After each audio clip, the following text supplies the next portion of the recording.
నా పేరెంట్స్ ఎవరు, నా ఫ్రెండ్స్ ఎవరు, నేనెందుకు రిషి మదర్ నా మదర్ అనుకుని తన లైఫ్ బతికేస్తున్నాను? అసలేమీ అర్థం కావట్లేదు సార్. యాక్చువల్లీ నీ ప్రాబ్లం ఏంటంటే నువ్వు చనిపోయావా అని అనుకోవట్లేదు నువ్వు, కానీ రియాలిటీలో నువ్వు చనిపోయి వాడొంట్లో ఉంటున్నావు. నీ మెమరీ యాక్టివ్గా లేదు, రిషి మెమరీ యాక్టివ్గా ఉంది. కాబట్టి రిషి చేసేవాడిని నువ్వు చేస్తున్నట్టు అనుకుంటున్నావు, అంతే కదా? So let's do one thing, నీ మెమరీని రివైవ్ చేయడానికి ట్రై చేద్దాం. అర్జున్, నువ్వు మీ ఇంటికి వెళ్ళు, నీ పేరెంట్స్ని కలు.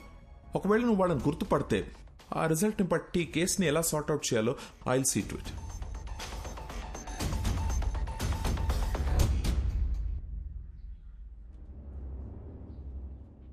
ఏంటి సార్ టెన్షన్గా ఉన్నారు?